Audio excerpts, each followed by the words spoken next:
يا رب العالمين الله الله صل على طه الأمين الله الله. ہم مدینے کی گلی میں پھر دوبارہ چلتے ہیں.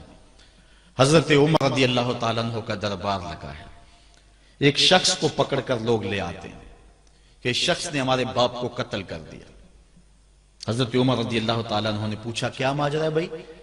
اس نے کہا جی واقعی میں ان کے باپ کا قاتل ہوں، لیکن میں نے قصداً قتل نہیں کیا. ہوا یہ کہ میں ایک مسافر ہوں، جا رہا تھا، راستے کے اندر سبز چراگاہ تھی، میرا اونٹ بھوکا تھا، اس چراگاہ میں داخل ہو گیا. اس کے بوڑھے باپ نے پتھر اٹھایا اور میرے اونٹ کو مارا، اس کی آنکھ نکل گئی.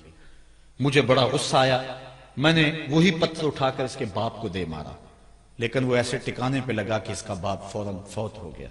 میرا قصد اور ارادہ نہیں تھا، لیکن بہرحال میں اس بات کا اقراری ہوں کہ میں نے اس کے باپ کو قتل کر دیا ہے.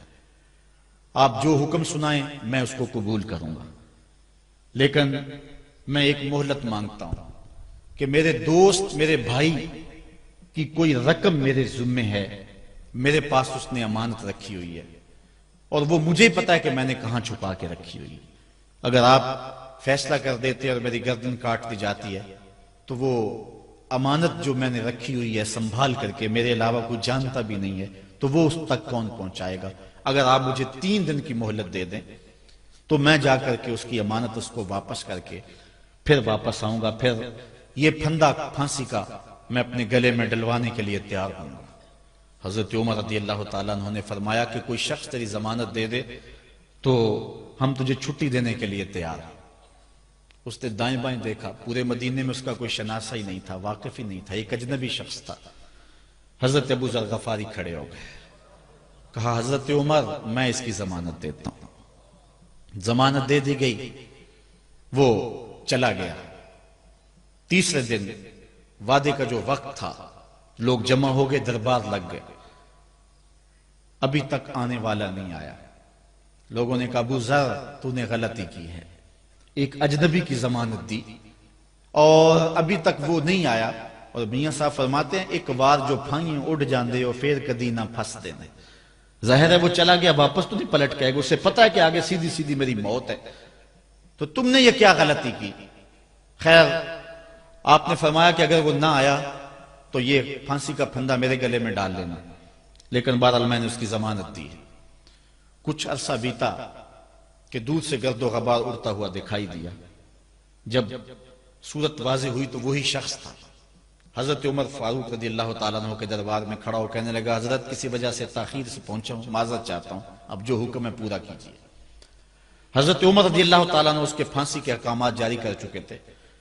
آپ نے فرمایا کہ ابو ذر یہ بتا کہ تو نے اس کی ضمانت کیسے دی جب تو اسے جانتا نہیں تھا؟ تو سن حضرت ابو ذر غفاری نے کیا کہا. کہا ایک اجنبی میرے محمد کے مدینے میں پناہ مانگ رہا تھا اور اس نے چاروں سمت دیکھا اور کوئی شخص نہیں تھا جو اس کو امان دیتا اور اس کی ضمانت دیتا، تو میں نے اس لیے ضمانت دے دی کہ نہ بھی آیا تو اپنی جان چلی جائے گی. کل کو یہ تو نہیں کہے گا کہ محمد کے مدینے میں کسی نے ضمانت مانگی تھی، پورے شہر میں کوئی ضمانت دینے والا نہیں تھا. اس کو کہا کہ انہوں نے تو ضمانت دے دی، میاں اب تو بتا کہ تو چلا گیا تھا، تجھے جانتا کوئی نہیں تھا، نہ پلٹ کے آتا تو تجھے کوئی پوچھنے والا نہیں تھا، تو تو نے یہ دوبارہ موت کے منہ میں کیوں اپنا سر رکھا ہے؟ تو اس نے کہا کہ میں نے کہا کہ ایک اجنبی کی ضمانت ایسے شخص نے دی ہے جو مجھے جانتا بھی نہیں ہے، اور اگر میں نہ گیا تو لوگ قیامت تک اجنبیوں پر بھروسہ نہیں کریں گے کہ اجنبی یوں سلوک کیا کرتے ہیں. تو حضرت عمر رضی اللہ تعالیٰ عنہ اس کے پھانسی کے احکام جاری کیے. تو جن کے باپ کو قتل کیا تھا وہ بیٹے کھڑے ہو گئے، کہنے لگے تاریخ کی کالک ہم اپنے منہ پہ ملیں گے، ہم بھی اپنے باپ کے قاتل کو معاف کر دیتے ہیں. یہ ہماری تاریخ ہے، یہ ہماری کہانی ہے. لیکن آج ہم کس جگہ پہ کھڑے ہیں اور کیا ہماری صورتحال ہے؟ نہ ہمارا کردار رہا اور نہ ہمارا کوئی تشخص رہا. آج ہم نے اپنا تشخص بھی مٹا کے رکھ دیا، اپنے طرز زندگی بھی بدل دی. نہ ہماری باطن کی وہ روشنی رہی، نہ ظاہری وہ صورت رہی کہ ہم پہچانے جائیں کہ حضور کے غلام ہیں. بلکہ آج بھانت بھانت کی بولیاں بول رہے ہیں۔ اقبال نے کیا کہا تھا؟ اپنی ملت پر قیاس اقوام مغرب سے نہ کر، خاص ہے ترکیب میں تجھے قوم رسول ہاشمی۔ ایک تو وہ حدیث میں نے آپ کے سامنے رکھی جو حضور کا فرمان ہے، الشیطان جاسم علی قلب ابن آدم، انسان کے دل پر شیطان قبضہ جماتا ہے، جب یہ غافل ہوتا ہے تو وسوسہ اندازی شروع کرتا ہے، اور دل اگر پورا سیاہ ہو جائے تو پھر شیطان کے لیے معاملہ ہی آسان ہو گیا، کیونکہ سمجھو کہ دل کے قلعے کی دیواریں منہدم ہو گئی، اب شیطان جدھر سے مرضی آئے جدھر سے مرضی جائے۔ ہاں اب بھی اس کی اصلاح کا طریقہ ہے جو حضور نے ارشاد فرمایا۔ آقا کریم علیہ السلام نے ہمیں کسی معاملے میں بھی حضور نے تنہا نہیں چھوڑا۔ آقا کریم ارشاد فرماتے ہیں کہ لِكُلِّ شَيْءٍ ثِقَالَةٌ وَثِقَالَةُ الْقُلُوبِ ذِكْرُ اللَّهِ، ہر شے کو زنگ لگ جائے تو اس کا زنگ کسی نہ کسی شے سے اتارا جاتا ہے۔ کپڑے میلے ہو جائیں تو صابن وغیرہ سے صاف کر لیتے ہیں، یہ لوہا میلا ہو جائے تو ریگ مار سے صاف کر لیتے ہیں، ہر شے کا زنگ کسی نہ کسی شے سے اترتا ہے۔ اب دل اگر میلے ہو جائیں گناہوں سے تو کیسے دل پاک ہوں گے؟ ثقالۃ القلوب ذکر اللہ، کہا اللہ کا ذکر کرو دل ستھرے ہو جائیں گے، دل پاک ہو جائیں گے۔ جتنا زیادہ ذکر کرو گے اس قدر دل جلا پائیں گے اور دل نور پائیں گے۔ اور بزرگ صوفیہ فرماتے ہیں جب کوئی بندہ ذکر کرنے بیٹھتا ہے اور ایک مرتبہ کہتا ہے اللہ، تو اللہ تعالیٰ اس کی طرف نظر رحمت سے دیکھتا ہے، اور جس کی طرف اللہ نظر رحمت سے دیکھتا ہے اس کے 70 گناہ جل کے راکھ ہو جاتے ہیں۔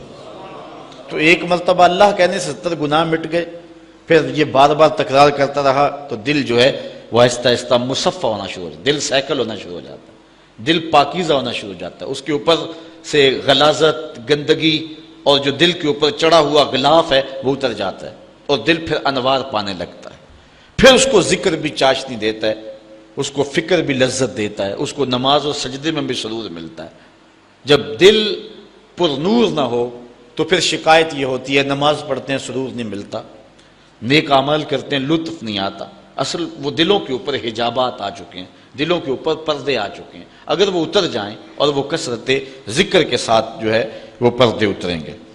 اب دل 4 طرح کے ہیں، القلوب اربع، دل 4 طرح کے ہیں۔ ایک دل قلب اجرد فیہ سراج یظہر، ایک مومن کا دل وہ بالکل ایسے ہوتا ہے جس طرح چراغ روشن ہوتا ہے، اور مومن کے پاس جو بیٹھے اللہ اس کے دل کو بھی نور کر دیتا ہے، چونکہ دلوں سے نور کی شعائیں نکلتی۔ کسی زمانے میں لوگ اس بات کو نہیں مانتے تھے جو عقل والے تھے، لیکن اس زمانے کے اندر موجودہ سائنس نے اسیری لہروں کو تسلیم کیا ہے، اور وہ کہتے ہیں کہ جو شخص نیک ہے اس کے بدن سے وہ لہریں نکلتی ہیں، اچھے اخلاق والا، اچھے کردار والا، اور دوسرے پر وہ مرتب ہوتی ہیں، اور جو بدکار ہے، برا شخص ہے، اس کے بدن سے وہ لہریں نکلتی ہیں اور دوسرے پر مرتب ہوتی ہیں۔ اور حضور علیہ السلام نے صدیوں قبل یہ بات بتائی۔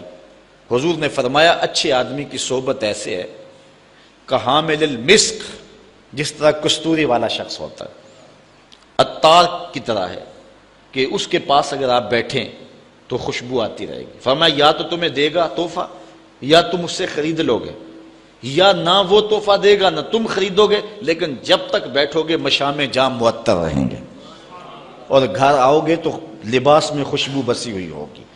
اس لیے اچھے بندے کی صحبت کو حضور نے جو ہے وہ کستوری والے عطار سے حضور نے تشبیہ دی، اور جو برا شخص ہے اس کی مثال حضور علیہ السلام نے بھٹی والے سے مثال دی کہ جو شخص بھٹی والے شخص کے پاس بیٹھے گا یا تو کچھ چنگاری اڑے گی اور اس کے جسم اور کپڑوں کو جلا دے گی، اور اگر چنگاری اڑ کے اس کے بدن کو نہ بھی جلائے تو جتنی دیر بیٹھا رہے گا اس کی بدبو، اس کا دھواں اس کے لیے پریشانی کا باعث رہے گا۔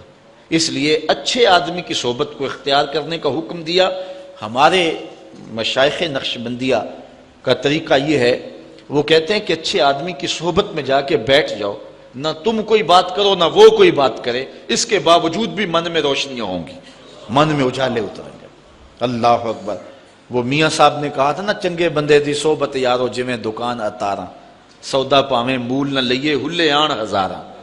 تے برے بندے دی صحبت یارو جویں دکان لوہاراں، تے کپڑے پاویں کنج کنج بئیے چنکاں پین ہزاراں۔ تو جل جانے کا اندیشہ بہر صورت موجود ہے۔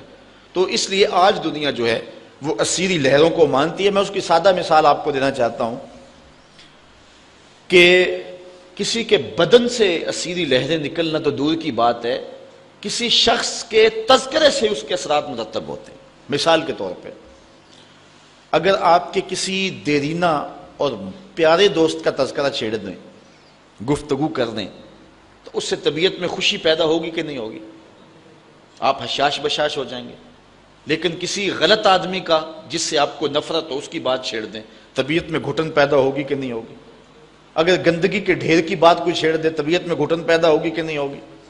اور اگر پھولوں کی بات چھیڑ دے، موتیے کی، نسرین کی، نسترن کی، چمبیلی کی، گلاب کی، موتیے کی، ان پھولوں کا تذکرہ کو چھیڑ دے، طبیعت میں خوشی پیدا ہوگی کہ نہیں ہوگی؟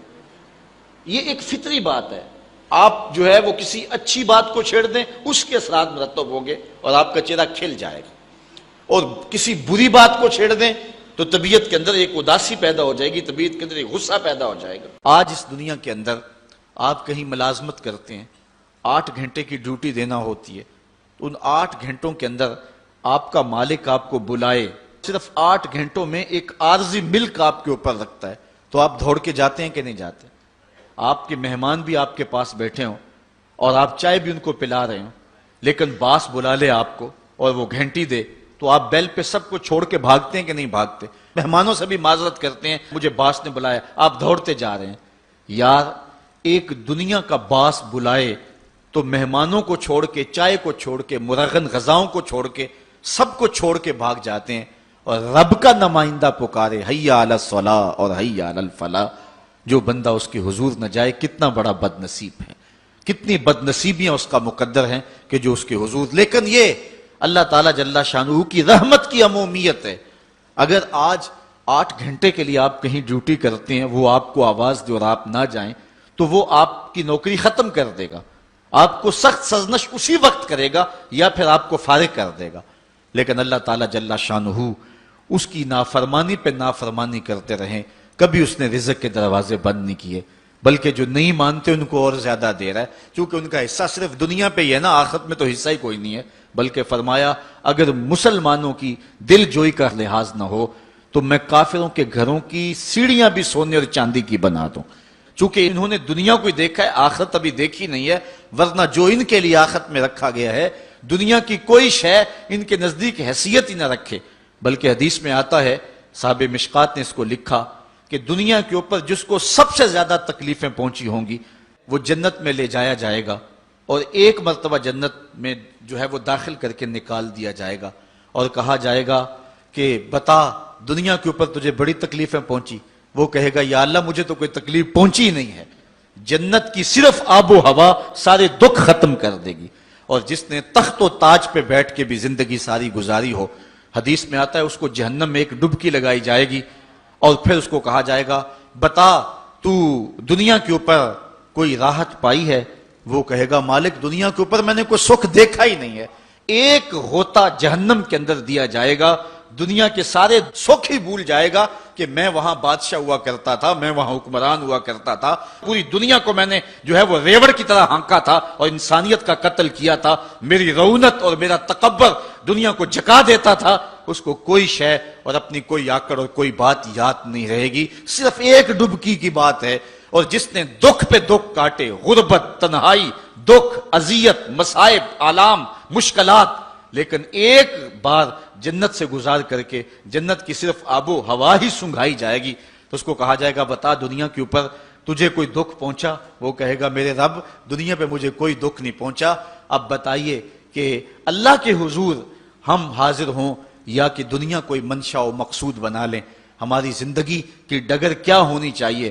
پہلی بات تو یہ ہے کہ جنت کے مقابلے میں اس دنیا کی حیثیت ہی کوئی نہیں.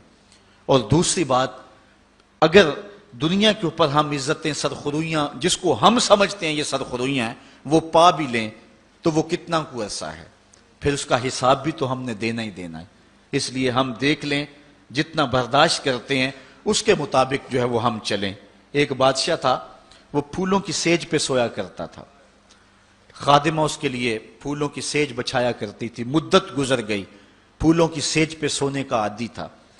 ایک دن خادمہ نے سوچا، لونڈی نے سوچا روزانہ بادشاہ اس سیج پہ سوتا ہے، پتہ نہیں کیا لطف ہوگا۔ اس سیج کا لطف اٹھانے کے لیے وہ بھی لیٹ گئی۔ سیج تیار کرنے کے بعد ایک لمحے کے لیے کمر سیدھی کی تو سارے دن کی تھکی ہوئی تھی، آنکھ لگ گئی۔ بادشاہ وقت پر اپنے اس خاص کمرے میں داخل ہوا تو ایک لونڈی کو پھولوں کی سیج پہ سویا ہوا دیکھا تو غیرت سے جل بن کے کباب ہو گیا۔ ایک لونڈی کی یہ اوقات کہ بادشاہ کی سیج پہ سوئے۔ اس نے جلاد کو بلایا، کہا اس کو الٹا لٹکاؤ اور اتنا مارو کہ اس کی جان نکل جائے، تاکہ باقی خدام کو پتا چل جائے کہ بادشاہوں کی سیجیں، ان کے بستر، ان کے گھر کتنے مقدس ہوا کرتے ہیں۔ لونڈی کو الٹا لٹکا دیا گیا اور جلاد ضرب پہ ضرب لگا رہا ہے، کوڑے پہ کوڑا مار رہا ہے۔ وہ چیختی ہے، روتی ہے، بچا لو مجھے، میری جان نکل رہی ہے۔ روتے روتے کیا خیال آیا کہ اس نے ہنسنا شروع کر دیا۔ بادشاہ نے جلاد کو کہا رک جا، اس لونڈی سے پوچھ روئی کیوں ہے، اسے یہ بھی پوچھ ہنستی کیوں ہے۔ جلاد نے کہا لونڈی بتا روتی کیوں ہے۔ اس نے کہا تجھے نہیں پتا جب کوڑا لگتا ہے تو جان نکلنے کو آتی ہے، نزا کا عالم طاری ہو جاتا ہے۔ کہا یہ تو سمجھ ہے، لیکن ہنستی کیوں ہے؟ کہا ہنسی مجھے اس بات سے آئی ہے کہ چند لمحوں کے لیے سوئی ہوں، اتنی تکلیف کاٹ رہی ہوں، سوچا عمر بھر ہو گئی سوتے ہوئے، جس کو اس کا کیا بنے گا، جس کی زندگی بیت گئی اس سیج پہ سوتے ہوئے، اس کا کیا بنے گا۔ صاحبو، یہ دنیا پھولوں کی سیج نہ بنائیں، اس دنیا کو اللہ کی عبادت کے لیے گزاریں، ذکر فکر میں گزاریں، سحری کے وقت اٹھ کے مصلے پہ کھڑا ہو کے رونا سیکھیں، اللہ کے حضور آئیں، رزق کی تلاش میں رازق کو بھول نہ جائیں۔ تم سمجھتے ہو دکان بند کر کے چلے گئے تو شاید میری آج کی سیل کم ہوگی۔ سیل دینے والا، رزق دینے والا، رزق کے دروازے کھولنے والا وہ رب ہے۔ جاؤ اس کے حضور جاؤ اور جا کے اس سے مانگو، مالک رزق کا مالک بھی تو ہے، تیرے ہاتھ میں سارے خزانے ہیں، میری مدد فرما۔ دیکھنا کہ رحمتوں کے کس طرح دروازے کھلتے ہیں اور جو تمہیں ملتا ہے اس میں برکت کتنی ہوتی ہے۔